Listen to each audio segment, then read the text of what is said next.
Hey guys! Welcome back to my channel Saritha kitchen. So, ఈరోజు వచ్చేసి మనము బోటి కర్రీని ప్రిపేర్ చేయబోతున్నాం. అండ్ ఇలా ఒకసారి ట్రై చేయండి. చాలా బాగుంటుంది. టేస్ట్ మాత్రం డిఫరెంట్ అనిపిస్తుంది మీకు. ఒకసారి తప్పకుండా ఇలా ట్రై చేయండి. అండ్ ఫాస్ట్‌గా కూడా ప్రిపేర్ చేసుకునేస్తారు.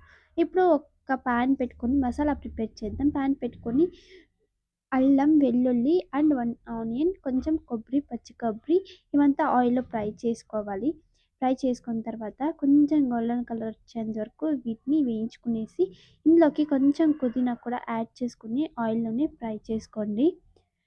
సో, ఇవంతా బాగా ఫ్రై చేసుకున్న తర్వాత వీటిని పక్కకు తీసుకునేసి మనం మసాలాలు ఎంత యాడ్ చేసుకోవాలో చూద్దాం.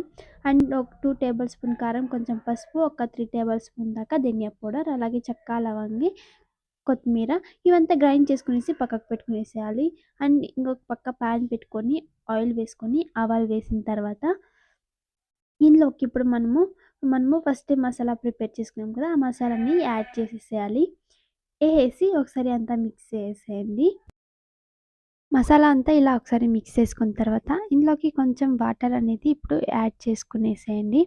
వాటర్ యాడ్ చేసుకునేసి మరొకసారి అంతా మిక్స్ చేసుకోవాలి.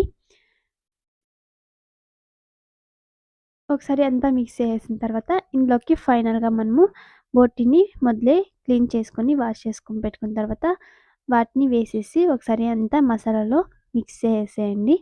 ఇలా మిక్స్ చేసుకున్న తర్వాత ఫైనల్‌గా మీకు ఎంత కావాలో అంత వాటర్ అనేది యాడ్ చేసుకొని ఇందులోకి 1 టేబుల్ స్పూన్ దాకా సాల్ట్ యాడ్ చేసుకొని ఒకసారి మిక్స్ చేసి మూత పెట్టేసి ఒక 5, 6 విజిల్ దాకా ఉడికించుకోవాలి.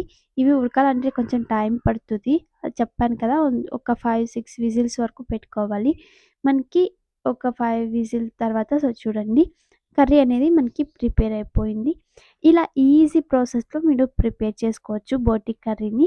అండ్ టేస్ట్ కూడా చాలా డిఫరెంట్ అనిపిస్తది. ఒకసారి తప్పకుండా మీరు ఇలా అయితే ట్రై చేయండి. సో, ఈజీ ప్రాసెస్‌లో మీరు ప్రిపేర్ చేసుకునేస్తారు. ఇంకా ఫైనల్‌గా ఇలా సర్వ్ చేసేసాం. ఇంకా ఈ రెసిపీ ఎలా అనిపించింది తప్పకుండా కామెంట్ చేయండి. అలాగే తప్పకుండా సబ్స్క్రైబ్ చేసుకోండి. నెక్స్ట్ రెసిపీలో అయితే కలుద్దాం. Bye bye.